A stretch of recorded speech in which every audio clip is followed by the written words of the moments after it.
Hi friends, स्वागत है आप सभी का हमारे यूट्यूब चैनल प्यारा पब्लिक प्लेटफॉर्म पर। आज की जो हमारी क्लास होने वाली है वो हम पढ़ेंगे आज भारत निर्वाचन आयोग के बारे में।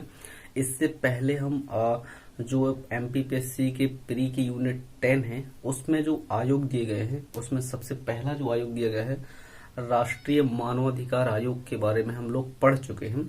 आज का जो हमारा आयोग रहेगा वो रहेगा भारत निर्वाचन आयोग। तो क्लास को सीधा स्टार्ट करते हैं, है ना। तो देख लीजिए भाई, सबसे पहले तो यही जान लेते हैं कि आखिर ये इस संस्था की जरूरत हमें क्यों पड़ी और आखिर ये हमारे देश में करता क्या है। क्योंकि इतनी बड़ी बॉडी है तो इससे आखिर क्यों बनाया गया है ना। ये सारी बातें हम थोड़ा सा डिटेल से जान लेते हैं। तो समझिएगा, जैसे कि आप लोग सभी जानते हैं कि हमारा जो देश है वो दुनिया का सबसे बड़ा लोकतांत्रिक देश है ना। लोकतांत्रिक कहने का मतलब होता है कि यहाँ पर शासन करने का अधिकार उन्हीं लोगों को होता है जिन्हें जनता निर्वाचित करके भेजती है। तो निर्वाचित कराने के लिए कोई ना कोई संस्था होनी चाहिए। इसी को ध्यान में रखते हुए जो हमारे देश के संविधान निर्माता हैं उन्होंने भारतीय संविधान का जो भाग 15 है उसमें अनुच्छेद 324 से लेकर के 329 तक में बृहद रूप से भारत निर्वाचन आयोग के बारे में प्रावधान कर रखे हैं। तो उन्हीं प्रावधानों के बारे में हम आज डिटेल से समझने का प्रयास करेंगे। तो सबसे पहले हम पढ़ने से पहले मैंने बता ही दिया कि आखिर ये क्यों जरूरी है, क्या करता है। तो जो निर्वाचन होते हैं उनका काम कराने का ये काम करता है और किस किस के निर्वाचन कराता है इसके बारे में भी हम बहुत महत्वपूर्ण जानकारी है, इसके बारे में भी हम जानेंगे, ठीक है ना भाई।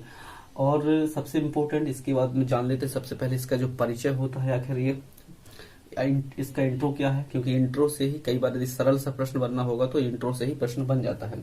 तो देखिएगा भाई, सबसे पहला जो प्रश्न और सबसे पहली बात जो इससे संबंधित पूछी जाती है, देख लीजिएगा, इसके परिचय से संबंधित जो पहली बात पूछी जाती है वो ये है कि आखिर इसकी स्थापना कब हुई थी। पहली बात ये पूछ ली जाती है। तो भारत निर्वाचन आयोग की स्थापना होती है 25 जनवरी 1950, अर्थात संविधान के लागू होने के जस्ट एक दिन पहले हमारा निर्वाचन आयोग गठित हो जाता है। पहली बात यही पूछी जा सकती है। दूसरी बात पूछी जा सकती है कि इसका जो है आधार क्या है, किस आधार पर इसका गठन किया गया है। तो आप जानते ही हैं, मैं बता चुका हूं, जो भारतीय संविधान का भाग 15 है, भाग 15 के अनुच्छेद 324 में ऐसा कहा गया है कि भारत का एक निर्वाचन आयोग होगा जो और संसद, विधानमंडल, राष्ट्रपति और उपराष्ट्रपति इनके चुनाव को संपन्न कराएगा, ऐसा कहा गया है अनुच्छेद 324 में। उसके बारे में 324 को पूरे हम डिटेल से पढ़ने वाले हैं आगे, है ना। तो उसको अलग से पढ़ेंगे, बस यहाँ पर थोड़ा सा जान लीजिए। तो वही आधार है, यानी कि 324 अनुच्छेद ही आधार है कि भारत निर्वाचन आयोग का गठन किया जाएगा। तो ये इसका जो आधार है मैं यहाँ पर लिख देता हूँ, कौन सा है, अनुच्छेद 324। इसको क्योंकि कई बार डायरेक्टली अनुच्छेद ही पूछ लिया जा सकता है, आपसे पूछा जाएगा कि किस अनुच्छेद में भारत निर्वाचन आयोग के संबंध में उपबंध किया गया है, तो वो होगा अनुच्छेद 324, पहली बात। दूसरी महत्वपूर्ण बात जो आज की डेट में पूछी जाती है अक्सर, क्योंकि यहाँ पर जो स्टूडेंट होते हैं वो गलती कर देते हैं, पूछा जाएगा कि भारत निर्वाचन आयोग की प्रकृति क्या है ना। प्रकृति से मतलब है, आप जानते हैं हमारे देश में 3 प्रकार की संस्थाएं काम करती हैं। पहला संवैधानिक संस्थाएं यानी कि संवैधानिक निकाय, दूसरा सांविधिक निकाय और तीसरा होता है कार्यकारी निकाय। इनका मतलब होता है जिस भी निकाय का उल्लेख यदि संविधान में किया गया है तो उसे हम संवैधानिक निकाय कहते हैं। दूसरा ऐसा निकाय जिसका निर्माण संसद अधिनियम बनाकर करती है उसे हम सांविधिक निकाय कहते हैं। और तीसरा जो होता है कार्यकारी निकाय, इसका मतलब जो मंत्रिमंडल अपने आदेश से यदि किसी निकाय का यानी किसी बॉडी का गठन कर देती है तो उसे हम कहते हैं कार्यकारी निकाय। इनके बारे में हम पिछले वीडियो में पढ़ चुके हैं, मैंने दोबारा रिपीट कर दिया है, ठीक है भाई। एग्जाम्पल के लिए यदि संवैधानिक निकाय की बात करें तो निर्वाचन आयोग खुद ही एक संवैधानिक निकाय है। क्यों? क्योंकि इसका खुद उल्लेख अनुच्छेद 324 में किया गया है, ठीक है भाई। तो ये हो जाएगा। यदि हम सांविधिक निकाय के उदाहरण की बात करें तो पिछले लेक्चर में जो हमने राज्य मानवाधिकार आयोग पढ़ा था, यानी राष्ट्रीय मानवाधिकार आयोग जो पढ़ा था, उसका आधार क्या था? मानव अधिकार संरक्षण अधिनियम 1990 की जो धारा 3 थी वो था, ठीक है ना भाई। तो आप लोग जानते हैं। इसके बाद ये आप लोग समझ गए होंगे कि भारत निर्वाचन आयोग का प्रकृति किस प्रकार का है, तो आप समझ गए होंगे ये जो है वो संवैधानिक है, ठीक है ना भाई। ये इस बारे में आपको जान के रखना, ठीक है भाई।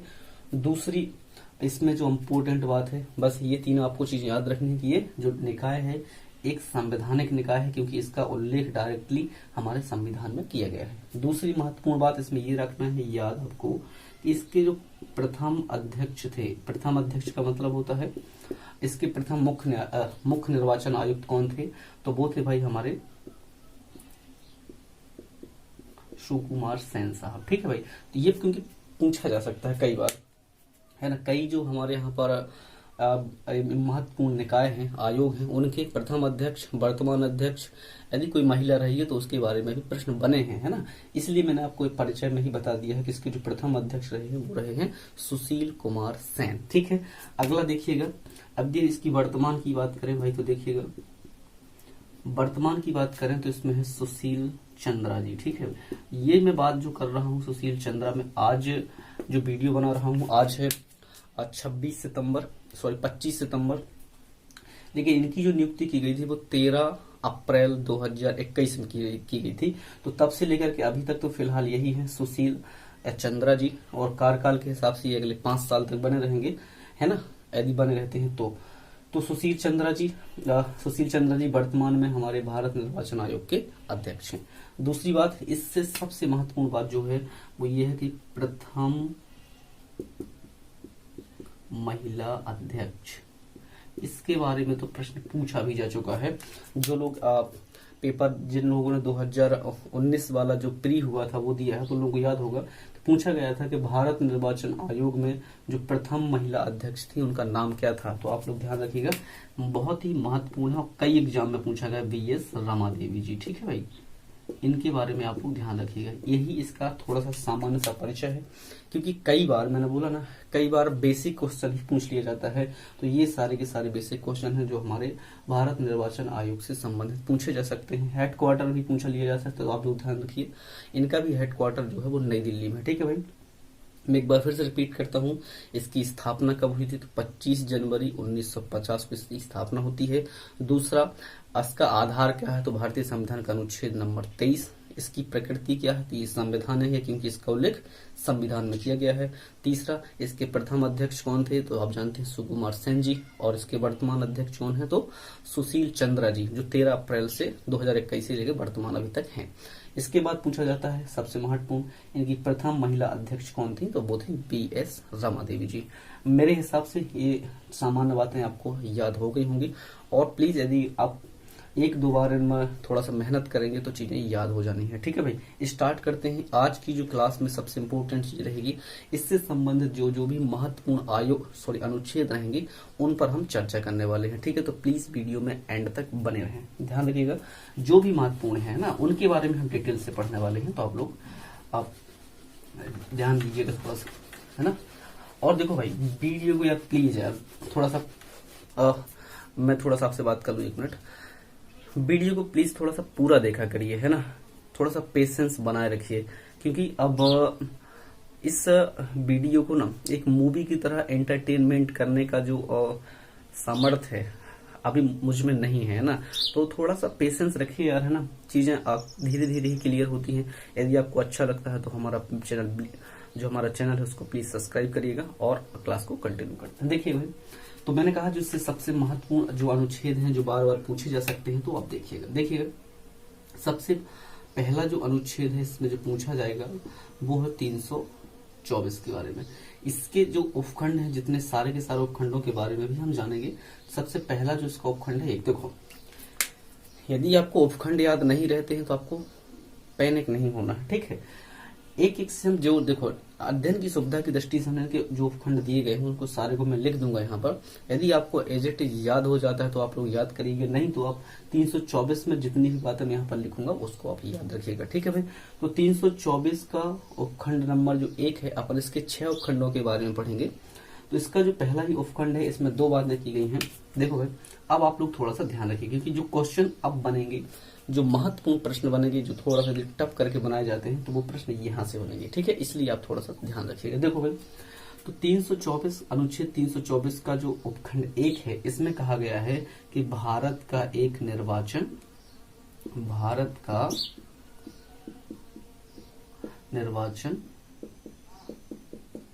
आयोग होगा। अर्थात इसमें कहा गया है कि भारत में एक निर्वाचन आयोग की स्थापना की जाएगी। और क्यों की जाएगी, तो इसमें लिखा है ऐसे। इसमें दूसरी बात जो महत्वपूर्ण लिखी हुई है, जो देश में आम चुनाव होते हैं, यानी कि जो संसद है, मैं लिख देता हूँ थोड़ा सा देखिए, संसद हो गया, विधानमंडल हो गया। अब मैं इनको थोड़ा डिस्क्राइब करता हूँ।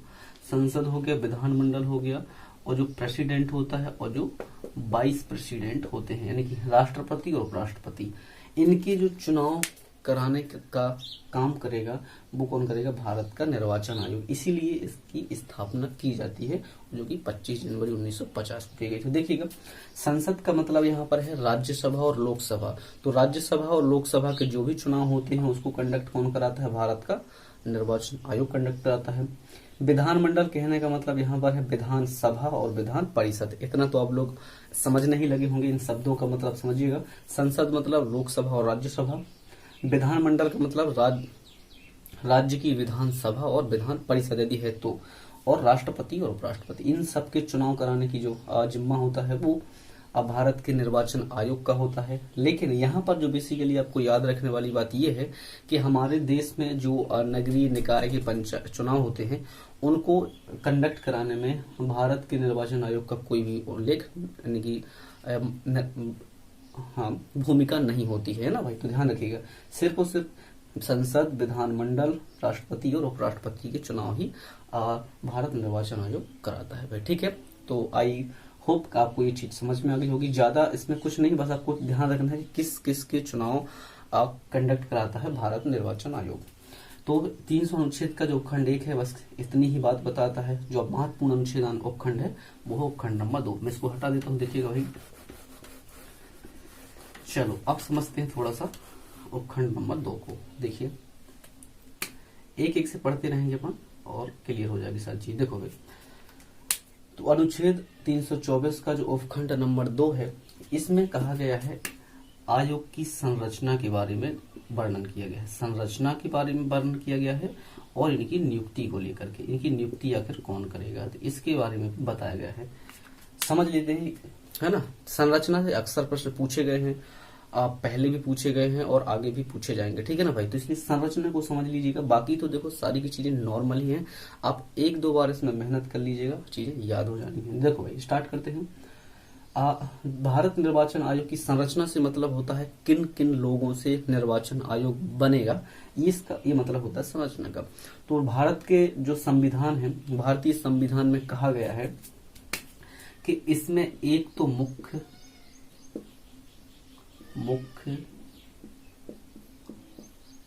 निर्वाचन आयुक्त, एक मुख्य निर्वाचन आयुक्त होगा तथा अन्य निर्वाचन आयुक्त, तो थोड़ा सा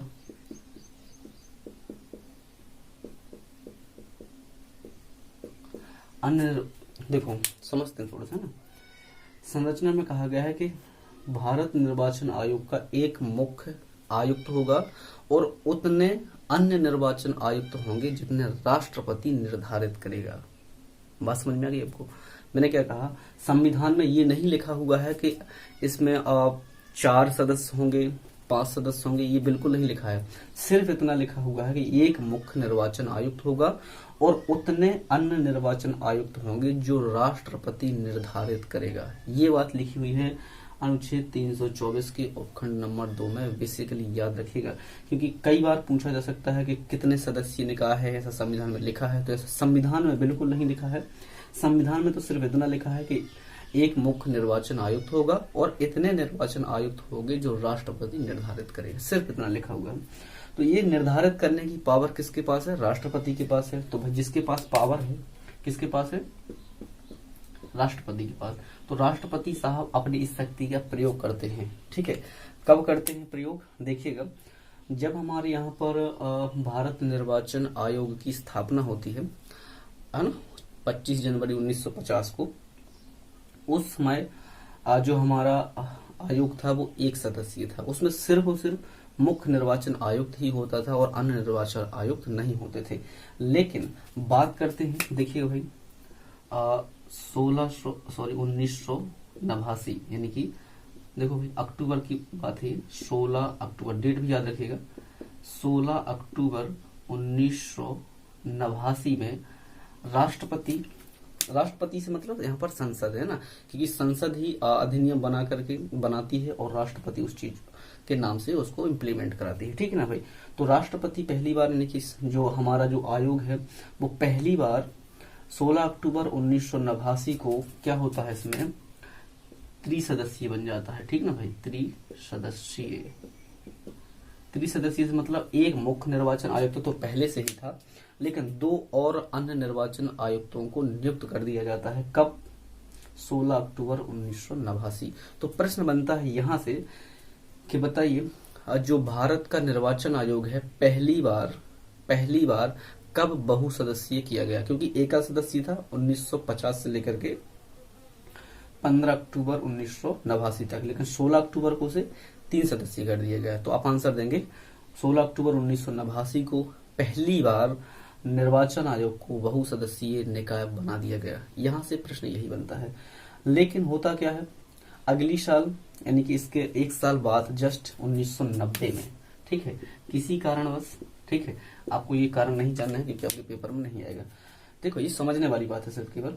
16 अक्टूबर 1990 को ये त्रिसदस्यीय बनता है, लेकिन अगली साल जस्ट 1990 में होता क्या है कि इसे पुनः एकल सदस्यीय बना दिया जाता है। पुनः एकल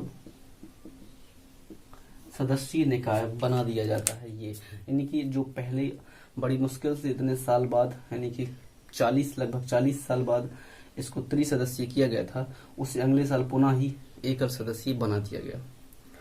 इसके बाद होता क्या है, 1991 में संसद एक अधिनियम बनाती है। उस अधिनियम का नाम सुन लीजिएगा, मुख्य निर्वाचन आयुक्त एवं अन्य निर्वाचन आयुक्त अधिनियम 1991। इसमें अधिनियम बनाया जाता है और उसमें 2 अन्य जो निर्वाचन आयुक्त हैं उनकी नियुक्ति की बात भी कर दी जाती है।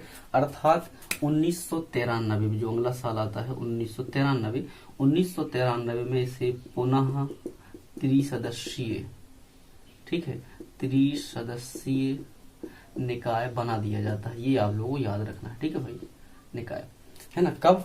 आप समझते हैं, पहली बार कब बनाया गया? 1989 में। अगले जस्ट साल उसको फिर से एक सदस्यीय बना दिया गया। उसके बाद दोबारा फिर से जब त्रिसदस्यीय बनाया गया, कब बनाया गया?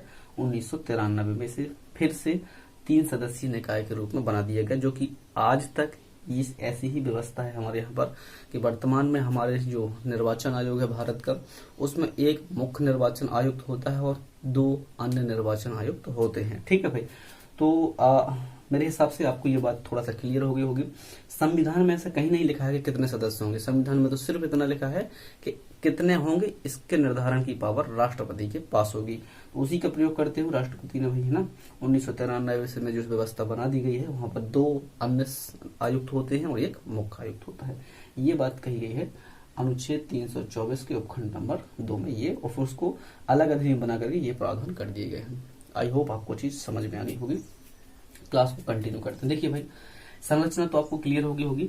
इसके बाद बात करते हैं ये जो लिखा हुआ नियुक्ति, कि इनकी जो नियुक्ति है, इनकी से मतलब जो मुख्य निर्वाचन आयुक्त होंगे, जो अन्य निर्वाचन आयुक्त होंगे, उनकी नियुक्ति कौन करेगा? उनकी नियुक्ति राष्ट्रपति करेगा। ये बात आपको ध्यान रखना है। ठीक है, ये है ना, बस इसमें ज्यादा नहीं है, क्योंकि पूछा ही जाता है कई बार कि मुख्य निर्वाचन आयुक्त या अन्य निर्वाचन आयुक्त हैं, उनकी नियुक्ति कौन करता है? तो उनकी नियुक्ति राष्ट्रपति करता है। सिर्फ अनुच्छेद 324 के जो उपखंड 2 है आपको इतनी ही बातें याद रखनी है, इससे ज्यादा आपसे प्रश्न नहीं पूछा जाएगा, ध्यान रखिएगा। ठीक है, कौन नियुक्ति करता है तो ये, इसके बाद मैं हटा देता हूँ भाई, लिख लीजिएगा आप लोग। और है ना, एक दो बार थोड़ा सा खुद से मेहनत करिएगा, है ना, एक बार में चीजें याद नहीं होती हैं तो आप चीज को रिवीजन, क्योंकि revision is the key of success, जितनी बार आप रिवीजन करेंगे ना उतना ही ज्यादा आपको याद होगा, है ना। चलो देखते हैं भाई, इसका जो उपखंड अगला आता है, आप ज्यादा कठिन नहीं है। देखो भाई, उपखंड नंबर 3 के बारे में यदि हम पढ़े तो उपखंड नंबर 3 कहता है कि जो इसका मुख्य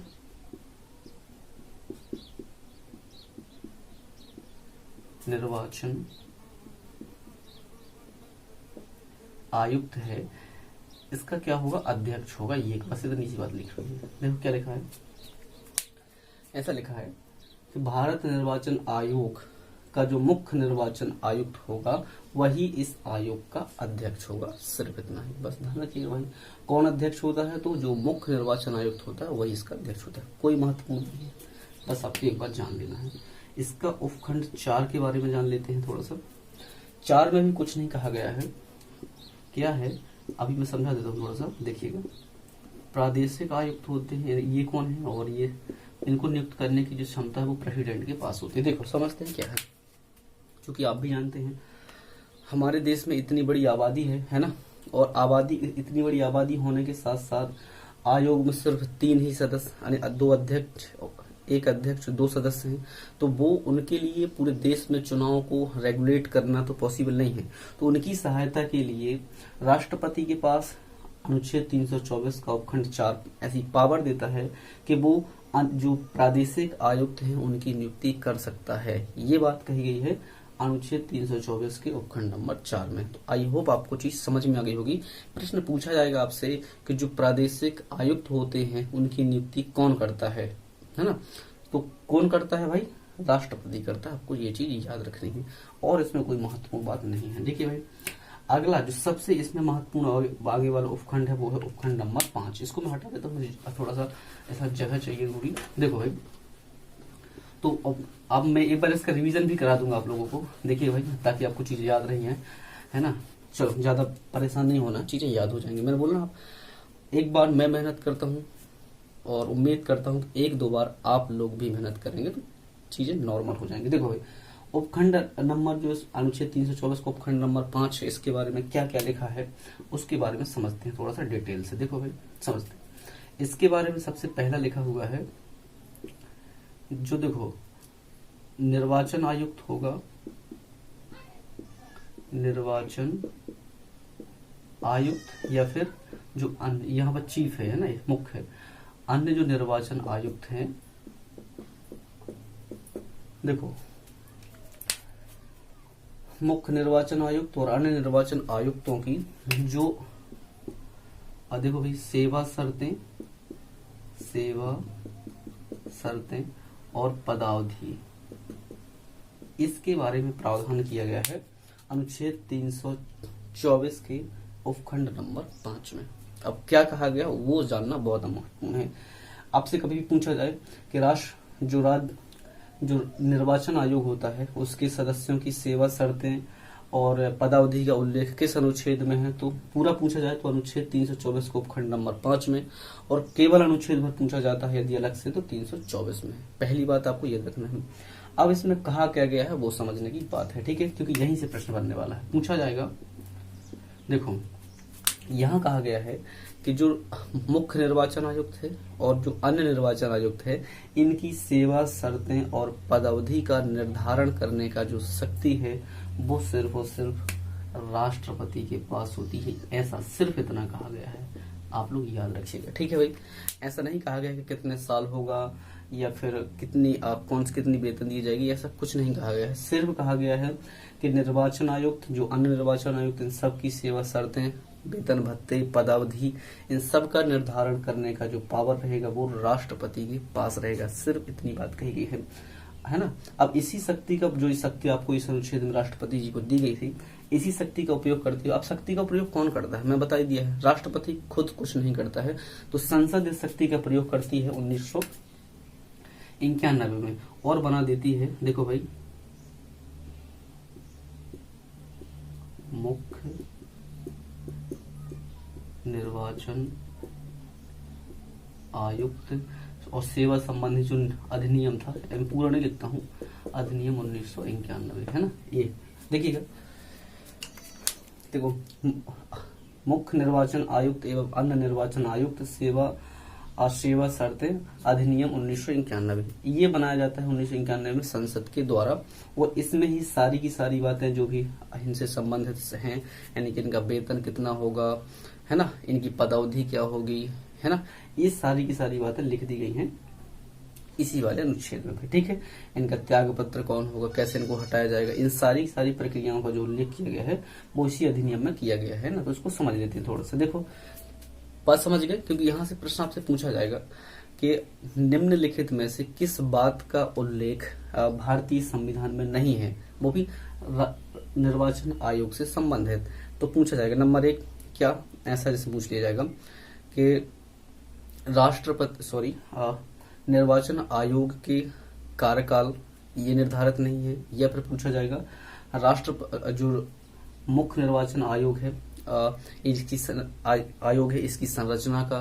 दूसरा पूछ लिया जाएगा संरचना हो गया, इनकी नियुक्ति का हो गया। ये 3-4 ऑप्शन आपसे दिए जा सकते हैं। तो आपको ध्यान रखना है, इनकी सेवा शर्तें और पदावधि से रिलेटेड कोई भी प्रावधान संविधान में नहीं किया गया है ना, ध्यान रखिएगा, नहीं किया गया है। और लेकिन इसको निर्धारित करने का पावर किसके पास है, तो वो है राष्ट्रपति के पास है। ये अभी आपको याद रखना, ठीक है।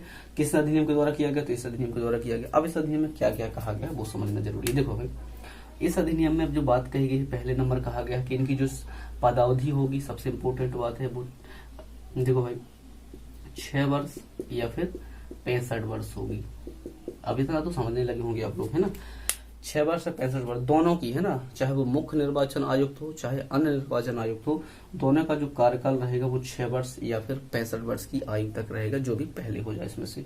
दूसरी इसमें बात कही गई है, इनकी जो वेतन होगा, है ना, इनका जो वेतन होगा, जो सुप्रीम कोर्ट है उसके जो न्यायाधीश हैं, यहाँ पर समझने वाली बात ये है, देखो किसके समान होगा। तो यहाँ पर मुख्य न्यायाधीश नहीं लिखा है ना, क्या लिखा है कि यहाँ के जो भारत निर्वाचन आयोग के जो आयोग के जो मुख्य निर्वाचन आयुक्त होगा या अन्य निर्वाचन आयुक्त होंगे, उनको जो वेतन दिया जाएगा उतना ही वेतन दिया जाएगा जितना सुप्रीम कोर्ट के किसी न्यायाधीश को दिया जाता है। और कितना दिया जाता है ये आप जानते हैं, 2,50,000, यानी कि लगभग 2.5 लाख रुपए। ठीक है, देखो भाई, लगभग के पूरा 2.5 लाख रुपए का जो तनख्वाह है न्यायाधीश को दिया जाता है। तो आपसे यदि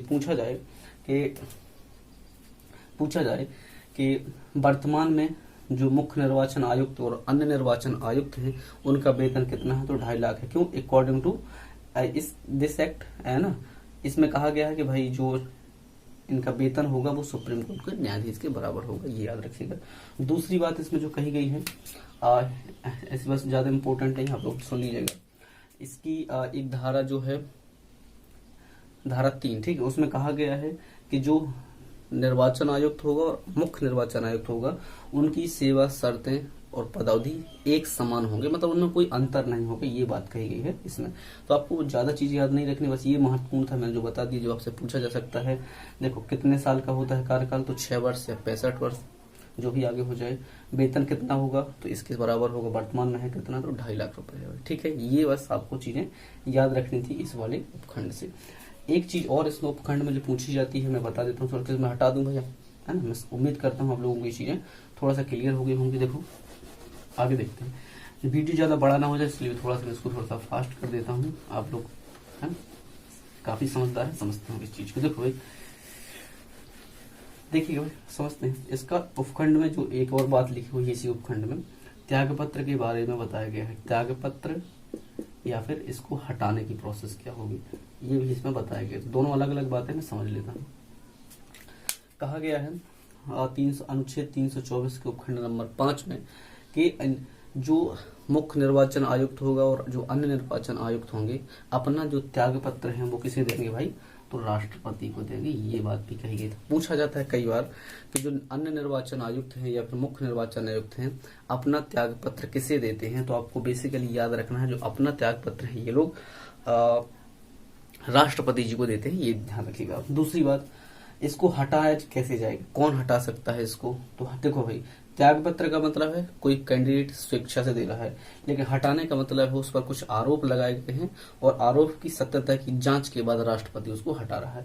तो हटाने का अधिकार भी चूंकि नियुक्ति भी राष्ट्रपति करता है, तो हटाता भी कौन है, और राष्ट्रपति ही हटाता है। लेकिन किस प्रकार से हटाया जाएगा, तो इस चीज का भी उल्लेख बाकायदा जो अभी मैंने अधिनियम बताया था, निर्वाचन आयुक्त अधिनियम 1991, उसमें वर्णन किया गया है कि जिस तरीके से किसी जो सुप्रीम कोर्ट का जो कोई न्यायाधीश है, जिस तरीके से उन न्यायाधीशों को हटाया जाएगा, उसी तरीके से जो भारत निर्वाचन आयोग का जो मुख्य निर्वाचन आयुक्त है उसको भी उसी तरीके से हटाया जाएगा, है ना।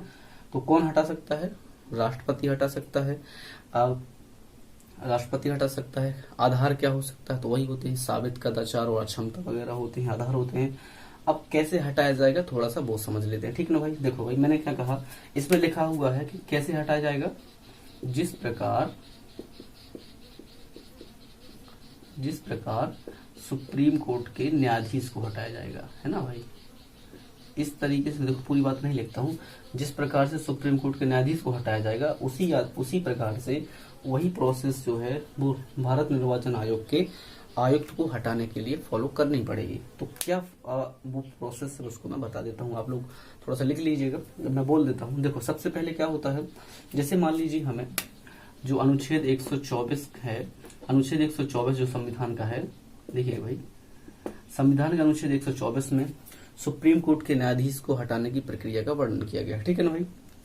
क्या कहा गया है समझते हैं कि यदि किसी भी न्यायाधीश को हटाना है, ठीक है, तो हटाने के लिए सबसे पहले लोकसभा और राज्यसभा में एक आरोप पत्र प्रस्तुत करना होगा। क्या करना होगा, सबसे पहले चाहे वो लोकसभा हो या राज्यसभा हो, कहीं पर भी न्यायाधीश को हटाने की जो प्रोसेस है सेम वही प्रोसेस आयुक्त को हटाने के लिए है ना, निर्वाचन आयुक्त को हटाने के लिए। इसलिए मैं यदि न्यायाधीश को हटाने की प्रोसेस बता रहा हूं, इसका मतलब है वही प्रोसेस है जो निर्वाचन आयुक्त को हटाने के लिए उपयोग में लाई जाएगी। समझते हैं, यदि किसी न्यायाधीश को हटाना है तो सबसे पहले चाहे वो लोकसभा हो या राज्यसभा हो, वहां पर एक आरोप पत्र प्रस्तुत करना होगा। लेकिन यदि वो आरोप पत्र लोकसभा में प्रस्तुत किया जाता है तो उस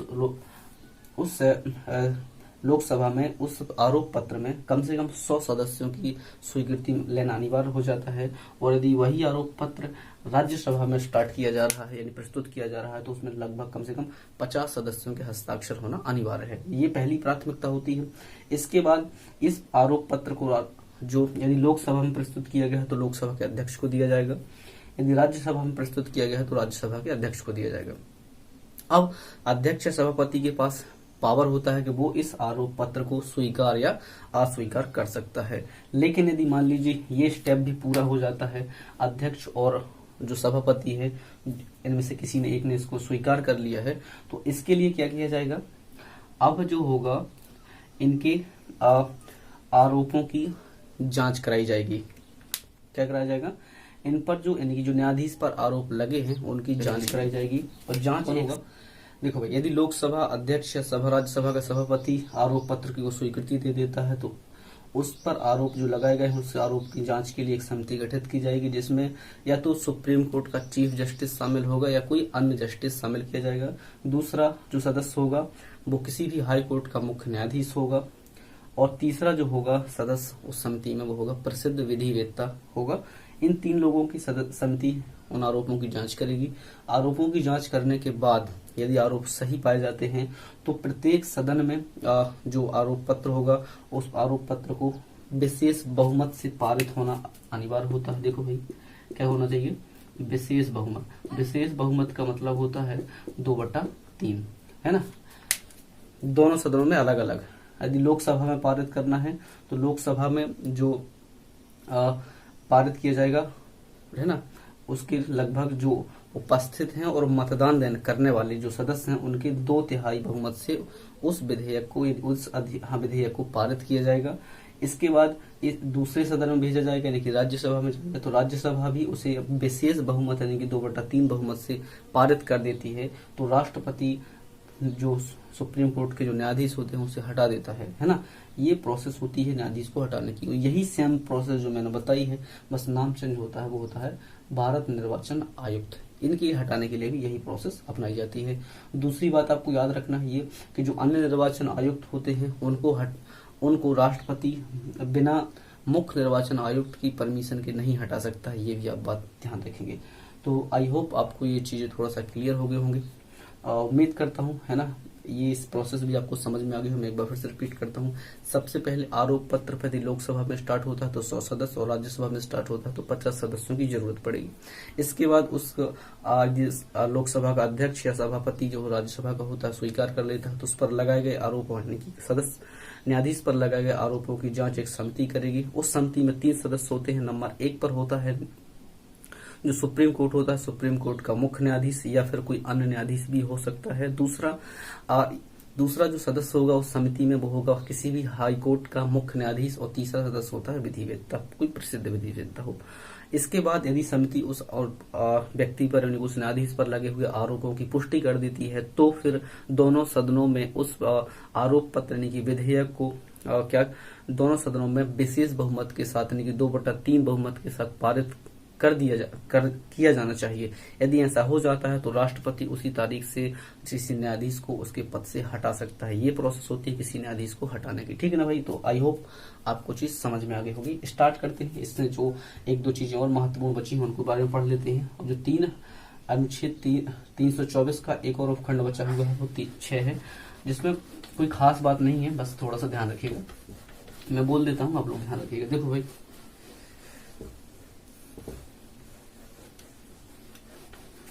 देखिएगा अनुच्छेद 324 का जो उपखंड नंबर 6 है, इसमें कहा गया है, मैं बोलता हूँ, अब लिख लीजिएगा क्योंकि सारी चीजें मैं लिखूंगा नहीं बोर्ड पर। लिखा इसमें कहा है कि केंद्रीय स्तर पर जो निर्वाचन आयोग होगा, है ना, निर्वाचन आयोग जो होगा, इसके लिए राष्ट्रपति और राज्यपाल जो होते हैं, राज्यों के संदर्भ में राज्यपाल और केंद्र के संदर्भ में राष्ट्रपति आयोग को कर्मचारी उपलब्ध कराएंगे। ये बात कही गई है अनुच्छेद 324 के उपखंड नंबर 4 पर। बस सिर्फ इतना ही। क्या कहा गया है कि राज्य के संदर्भ में राज्यपाल और केंद्र के संदर्भ में राष्ट्रपति भारत निर्वाचन आयोग को कर्मचारी उपलब्ध कराएंगे।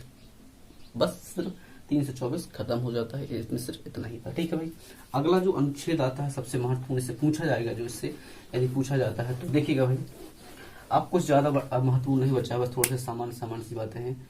अनुच्छेद 325 है, ये आता है अनुच्छेद 326 और अनुच्छेद 327, 328 और 329। इनके बारे में थोड़ा सा जान लेते हैं। देखिएगा,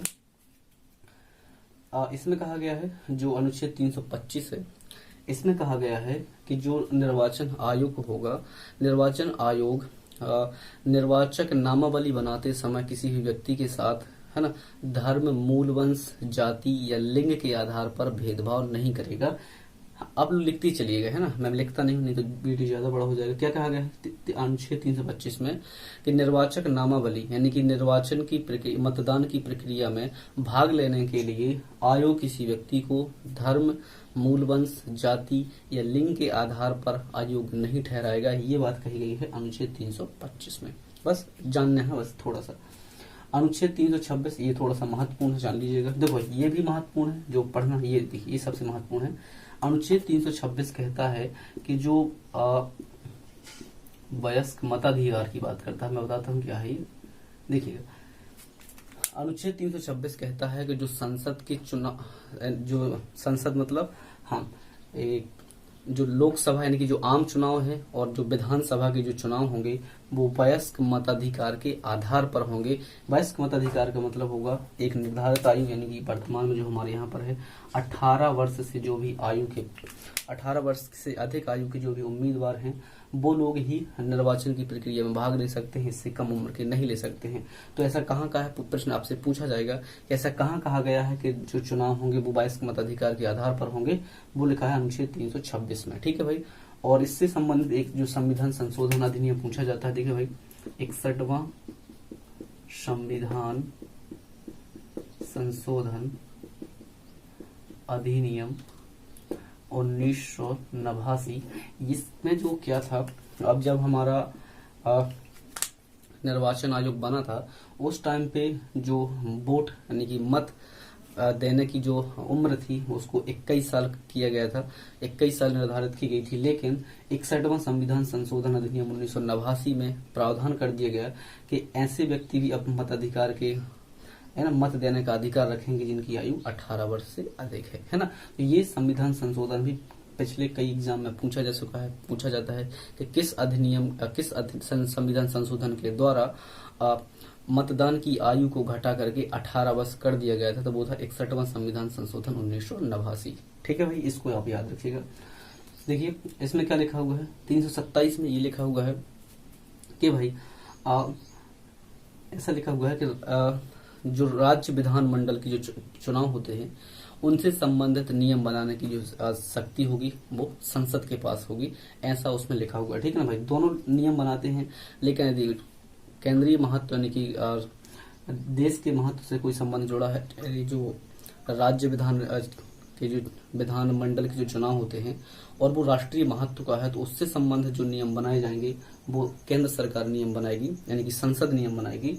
इस 327 में लिखा हुआ है। 328 में लिखा हुआ है कि राज्यों से संबंधित जो भी चुनाव हैं, ठीक है ना भाई, राज्यों से संबंधित निर्वाचन संबंधी जो उपबंध हैं उसे बनाने की शक्ति राज्य की विधान सभा यानी कि विधानमंडल को दी गई है। ये बात की गई है 28 में। सिंपल यदि इसको समझें तो कहा गया है कि राज्य के संदर्भ में कानून संसद भी बना सकता है और राज्यों के निर्वाचन से संबंधित जो चुनाव है वो अनुच्छेद 328 के तहत राज्य की विधानमंडल भी बना सकती है। ये बात कही है 328, ज्यादा महत्वपूर्ण नहीं, बस जाने रहिए। अब यहाँ पर संसद कानून बना सकती है राज्य के संबंध में और यहाँ पर राज्य सरकार। ठीक है, फिर 329 में कहा गया है कि 329 थोड़ा सा महत्वपूर्ण है, इसको देखिएगा। 329 में कहा गया है कि जो निर्वाचन की प्रक्रिया है, ठीक है भाई, निर्वाचन की प्रक्रिया से यानी कि जो आज चुनाव होते हैं, चुनाव संबंधित जो प्रक्रिया है उनके उसमें न्यायालय के हस्तक्षेप को वर्जित किया गया है अनुच्छेद 329 में। ठीक है भाई, तो आई होप आपको चीज समझ में। ज्यादा महत्वपूर्ण बस थोड़ा सा क्या है कि निर्वाचन से संबंधित जो भी परिसीमन हो गया, परिसीमा का निर्धारण हो गया, इनसे संबंधित जो भी उपबंध करने का जो विशेषाधिकार है सिर्फ वो भारत निर्वाचन आयोग के पास है। इसमें उसे न्यायालय में कोई भी चुनौती नहीं दी जा सकती है। ये बात कही गई है अनुच्छेद 329 में। आई होप आपको चीजें ये समझ में आ गई होंगी, और यदि प्लीज आपको ये वीडियो हेल्पफुल लगता है तो हमारे चैनल को सब्सक्राइब करिएगा और जो भी जरूरतमंद लोग हैं उनके पास तक शेयर करिएगा। आज के लिए सिर्फ इतना ही, धन्यवाद।